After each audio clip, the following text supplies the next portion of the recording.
What is good, everyone? This is your host, Deanna Kemple of Label Free Podcast. Live your best life. You must live label free. We've got someone who's got total boss babe energy. Like, let me tell you, just wait until we start talking. She is the founder, creator, and CEO for TREEFAN Events, a women-led boutique event planning and production agency that is offering event production consultation, planning, experience, design, production management, and live streaming for live virtual and hybrid events. Please welcome Anca Trifan. Thank you, Anca, for being here tonight. We've already had such a fun conversation. I'm so excited for this. Thank you. But you know what? I do come with a bunch of sound effects. So I have to introduce myself properly with all my sound effects just because, well, what a pleasure it is to be here with you. Thank you so much for inviting me over. I do have to say, I've been listening to some of your prior episodes, and I've had a lot of fun with a few of the guests that you've had so far. So I've had a kick out of, I think it was Katie. She was like one of the a guest that you were talking about, a lover's fairy tale. Like, she was like on fire. I love her. So anyway, whatever you are, Katie, keep rocking. Panakis, right? Yeah. She was awesome. She was a lot of fun. Like, we had some great, great chemistry and connection with recording. So yeah, I'm glad you like that one. It's always interesting to hear what my guests listen to when they come on the show. So thank you for saying that. Absolutely. No, I think sometimes, you definitely go and pick, based on the title, and then you realize, oh, wait a second, actually, there's a few other things here that I connect with. So yeah, we were talking about a different episode, one of the latest ones before we started the recording. And that was with, I think, Joshua. I don't know if I'm actually pronouncing that right, but it was very interesting because we were talking a little bit about addiction and what that looks like. And it can be taking all kinds of different looks for so many of us. And it might not be, necessarily porn. It might not be alcohol. Although I do have to say I have a Bud Light. Just getting myself loose over here. Let's go. Well, it's after 6 p.m. Okay. It's after hours. This is happy hour. Yes, I like it. Where's my cocktail? No. Go get it. So what I was thinking is, many people maybe during the pandemic, especially, at least myself, I felt like I struggled the most with overworking. And I kind of had an inkling about myself being, a little bit of a workaholic, right? But working from home, having basically your office be on all the time, it brought on this realization: if I do not turn off the lights myself, I can work like 20 hours straight and do it all over again, right? Wow. So that can be an addiction in itself, because it becomes where performance is so embedded into my identity that if I don't do, then who am I anymore, right? So in my space, because I deal with a lot of event professionals, event planners, this has been a huge thing where they lost their identity in the process once COVID hit and they were not doing events anymore. Yeah. My happy story is that I was able to pivot, transition super fast into, virtual events, because I come from a very heavy production background. But a lot of event planners, on the other hand, they did not have the same opportunity. So many of them, they were struggling at the core of their identity. Who are they anymore now that they don't have the performance, connected to who they are? And most event planners, they're kind of, type A personality, doers, want to, perfectionists. They just want to do things and want to do it well, right? So I've seen that happening a lot, in the way how, if you're not aware, that in itself, overwork can become an addiction. And we have to figure out a way to put boundaries around ourselves. Like, for me, my biggest takeaway, even from this year, because, this is a little bit of a time of reflection. I'm not sure when this will air, but if you're listening, we're recording in December, and it's a time when you're kind of looking back. I'm like, I can't believe 2021 went by so fast. What are some of the takeaways? Like, what did I do right? What did I do? I could do better. And for me, it was like, man, I'm looking at this year and I've hustled like a maniac. I put like a nuclear amount of energy into everything that I did. And one thing I didn't do well was rest. And then you start asking yourself, well, was the ROI worth all that massive effort? Yeah. And what are some of the things that you could do to set boundaries around yourself so that you can then look back next year and say, you know what? I did put in practice, whatever I learned from the prior year. Yeah. That's amazing though. Good for you for pivoting. I can totally tell the type A personality because I'm one too. I've done a couple events in my life and I'm very, yeah, like I want things to be a certain way, but that's a lot of work. That is a lot of work to do that. Like you are busting your ass. I mean, it's so great when at the end, when you get to see the end result, but that is a lot of work. Have you always been in event planning, or is that something that you got into like just over time? Well, I've been in event productions, planning for about almost 20 years now, half of my life, really. I'm originally from Romania, for anyone that's sensing an accent. And I just learned that your fiance is Romanian. So that was like, whoop, whoop. Yeah. We Romanians, we gotta stick together. That's right. That's right. Oh, I'm so you're by association, you're a Romanian. So you're my sister. Okay, there you go. I love it. I love it. Yeah, I think we could have a lot of fun together, sis. I love it. Yes. So to answer your question, actually, I started in radio like back in high school and college. That's how I kind of supported myself because I come from a large family. If you're from Romania, you know that you come from a large family. It's just a given. And I supported myself, in school, being a radio DJ. So when I got to US, because super long story short, that was my dream, my goal, my plan since I was like 14. I had this picture of a Statue of Liberty.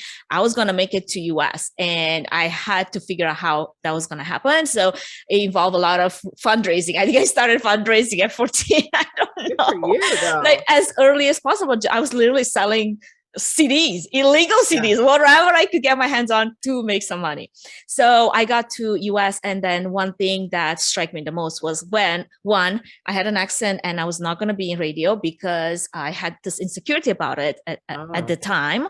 Two, I didn't think about starting a podcast because that could have been like pretty well up the charts by now. Yeah. So I was like, okay, what's one thing that I'm actually still passionate about since I can do those things that I really love doing? And one of those things was audio engineering. So I started pursuing that as a career, as education. I went to school to be, sound engineer to get my degrees, and then started working at a production company down in LA, and just learn my way up from coiling cables all the way up to starting to get actual real gigs where I was mixing A1 for a lot of A-liners. So that was super fun.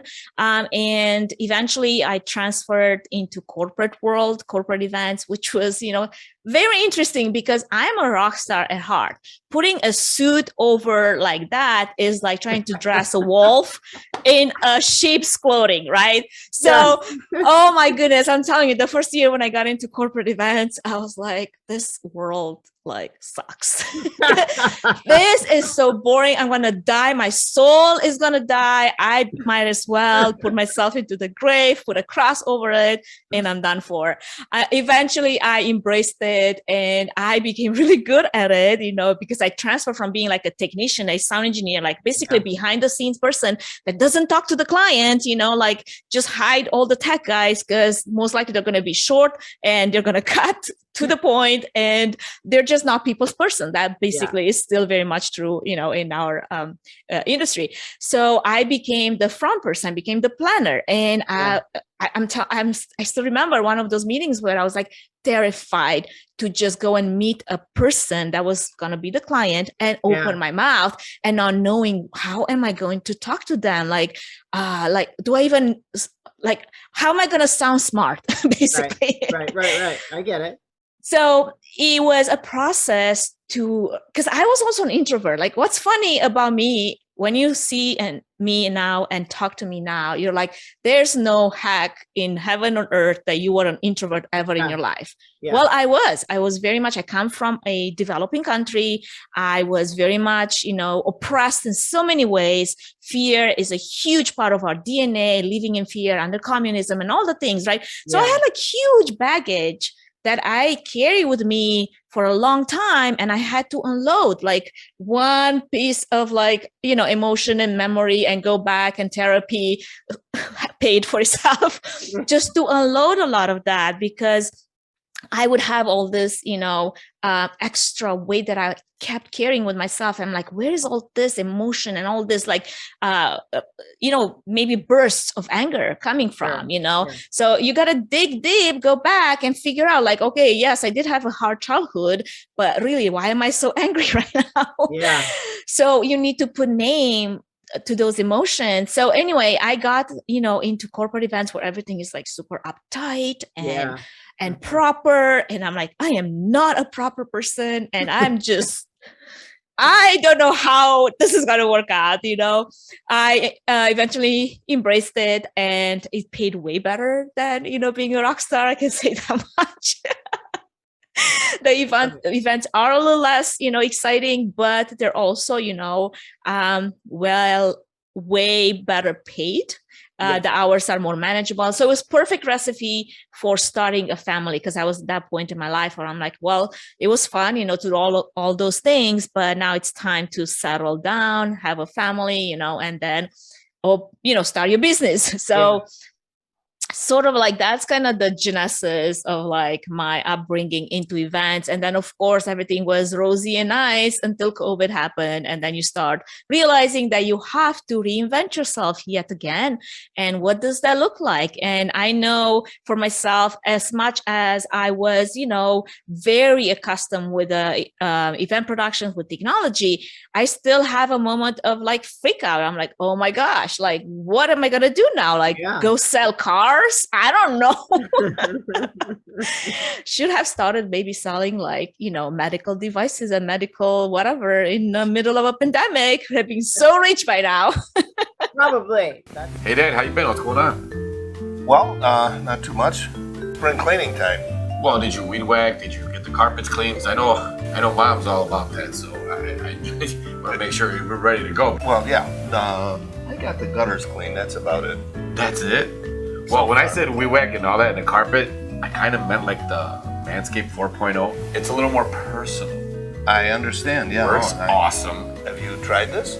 I have tried it and it works wonders. It really does, yeah. Okay, this is pretty cool. And see, it comes with an LED light, and I understand it's waterproof. It is waterproof. It works well. I tried it. It's a good product. It's a great product. I've tried other ones, and they're just so noisy and they don't cut very well. Wow, that's really good. Like, where do we get this? Well, you can get it at manscaped.com, and while you're at manscaped.com, you know that we got a code, so we get it cheaper. Really? Yeah. What kind of a discount can we get? We can get it at label-free 20, and it gives you 20% off the product, and it gives us free shipping. And I've tried some of the other products there because they got these all-new premier products. Like this here, it's a deodorant. Now, is it for underarm or other places, or I tried, but it's for the underarm. Okay. That's where it's at. And you could also get it at manscaped.com. Same code. We're using the code again. Label free 20. Label we get free 20% off and free shipping. Free shipping. Well. I mean, how can you go wrong with that, right? Wonderful. So how did you, and how long did it take you to really just kind of change directions and just get a little bit more adaptable to what was happening with COVID? I'll tell you, 3 days. Oh, good for you. Well, no, we were forced to. So I think, let me think the dates. So it was on March 16, we were going to have a huge in-person, 600 people person in a ballroom gala. It was going to be fun. It was like one of the yearly galas that we do for a large organization in Portland, Oregon.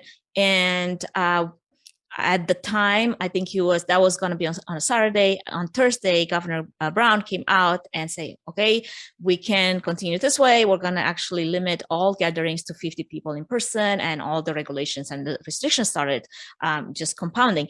And that was when we're like, okay, we've got like 3 days to turn this into something else.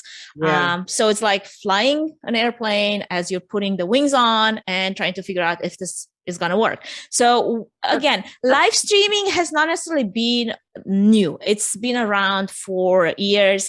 I live stream my own wedding because my family was still in Romania, and parts of my family was also in Spain, and they couldn't come. They didn't get their visa. So I actually had to figure out, this was in 2009, how to live stream my wedding. So a virtual event has to have a live stream, right? So basically our first initial virtual event had two things working for it. One, we had to have an auction software that was going to be digital. So for people to be able to have their silent auction, but also the live auction, a way to bid and a way to buy packages. So that was one part of the technology. The other one was having a studio and having the live stream and having a solid team to be able to produce that. And then we came up with the packaging. Okay, so this has to be, where are we going to stream this? Well, we need a landing page. We need a website. Oh, what else do we need? We need some marketing. Oh, we need to make this look pretty a little bit to brand it to the event. So all of that literally happened like in 3 days time. It was a little crazy because I mean, and it wasn't just me. It was like a team of people at this point. It was the event planner. It was the organization's event planner. It was the production house. I mean, all of us were like in it, like just worked our, selves into like, okay, but the good news out of that came, we raised over $650,000 that one virtual event. And that's when we're like, wait a second, this could actually be something, right? So 2020 brought an onslaught of fundraising galas that was really my main, butter and bread and butter, whatever, how you say that. And I know, it's like, I always like reverse things. In Romanian, you say it differently. You say it like the opposite. And then I come and it's like, that did not sound at all like I had in mind. We got it. Thank you. Okay, so I got to applause myself. Thank you. So after all of that, we're like, okay, now we're going to create a plan. We're going to create a package. We're going to create this recipe for all the other events and try to talk to our clients and see if they want to actually take on to pivoting, right? So a lot of the, I guess, spring of 2020 has been virtual events, trying to convince our clients, because I mean, everybody was sort of like in a state of shock, right? Like, well, we can't fundraise, we can't support our mission, we can't run our organization anymore, we got to lay off a bunch of people, what are we going to do, right? So that was just providing a solution to the nonprofit sector with something that they could run with and fundraise still. And, for many people, they were like, well, that's gross, like nobody wants to do virtual events, and we have this conversation like 20 months into the pandemic now. Well, the reality is, yes, but because you don't want to put a little bit of work into it, or you're not talking about starting the planning early enough. Like you're just going to think that, it's going to, obviously that was an exception to pull an event like that in 3 days time. It was exceptional, but it was also the exception. We can't expect for that to happen nowadays. Right. So you got to put a little, first off, the market is oversaturated with virtual events, right? So you're not going to get as many eyes on screen as we did in the beginning. People are not going to open their wallets at the same rate as they did in the beginning. So now you have to figure out, how do we make this package more attractive to all the people that we want to reach, right? So there's a lot of marketing that goes into it. There's a lot of strategy. There's a lot of like questioning, is it even worth it to do this event as, virtual or hybrid? Because now we're going more into a hybrid setup, right? And there's a whole different discussion just about the hybrid, about the production and technology behind it, because there's so many things that could go wrong. I've experienced a few things myself with, having the wrong thing for the right event or the right event, and it was just not the right match with, the technology and all those things, because we are also on top of that, we're looking at this labor shortage, and we're looking at the things that used to cost this much. Like I have clients come to me with budgets from 2018 and 2019, and they're like, there's no way you're going to actually do a hybrid event in 2022 with the budget that you used to have in 2018 or 2019. Like we need to look at this and see what's important to you, and then change a little bit the strategy if you can't get everything. Like if you can't get the pie or the cake and eat it, like what's important, like what should we keep then, Wow, you've gone through a lot. Where can people find you? So if anybody's out there listening and wants to reach out to Anca in regards to an event or just get some tips if you are an event planner yourself, where can people find you, Anca? Well, a couple of things. I have my company, TREEFAN Events, and the website is treefanevents.com, TREEFAN events.com. And I hope it's, maybe going to be in the episode notes. But I also have a podcast that I host, which is called Events Demystified.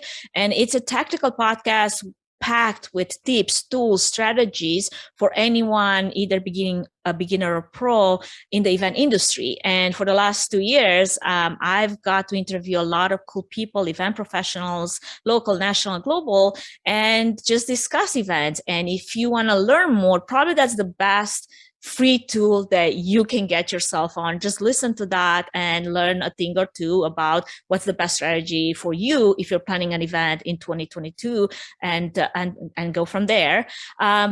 Personally, you can connect with me on LinkedIn, Anca Trifan, and I spell my name differently than than my company name, but it's all a play on sounds. Yes. So my last name is Trifan, but it's pronounced in Romanian Trifan. So that's how the company name is TREEFAN Events, but it's spelled as Trifan. It probably makes it easier for people, but I will definitely put all those links in the show notes. And so before we say goodbye, I would love to talk to you about a lot more stuff in your bio. So we might have to have a part 2, but I always like to ask my guests for any last words of wisdom or advice to leave with the audience. What would you like to impart with them before we say goodbye today? Just something that I learned myself, of the fact that it's okay to give yourself space to breathe. And especially in the midst of all the craziness that we've been through, having room to be creative and ideate and come up with maybe a new strategy or come up with something new for yourself for 2022. It's okay to create that space for yourself. I know I struggle the most with wanting to do everything. And then by the time I'm done with doing everything, there's no more space left for me to actually be creative. And that is like the death of me, because I am a creative person and I just thrive in that creative process. But if I don't allow myself space to do it, then it's not going to create itself for sure. No, I hear that. Yeah, I can definitely relate to that. Well, thank you for sharing that. Thank you for being a guest, Anca. What were you going to say? Thank you. I just was going to say that if anybody wants to reach out to me, I have I want to extend like a 20-minute, 30-minute free session strategy to all the listeners that want to maybe learn more about what they can do about their events coming up, next year, next spring, next season, whatever you're working on. And we can put that in the episode notes. I'll send you the link so they can just schedule a consultation free, just to ideate, to learn something, or maybe you just want a little bit of direction on like, what should we do, I love that. That's awesome. Thank you very much for that. And I will definitely put that in quotations, free session. Yeah, no, everybody could use something free just to give them a little bit of an idea, like, okay, what would work for me? Like maybe they have a question about event platforms. There's a million event platforms right now, when it comes to events. It's like, what's the right, platform for me? So, and that is very much a customized type of conversation, because it depends so much on what you're trying to do and what type of events you're working on and all of that. I actually have some people I'm going to introduce you to, but I'll tell you that offline. But, okay, well, thank you. This was fantastic. The time just went by so fast, just like 2021. I know. We had so much fun chatting. You guys, this is your host, Deanna Kemple of Label Free Podcast. Live your best life. You must live label free. Please don't forget to subscribe, like, comment, share, follow, all those good things. And I'll be back soon with more dynamic guests.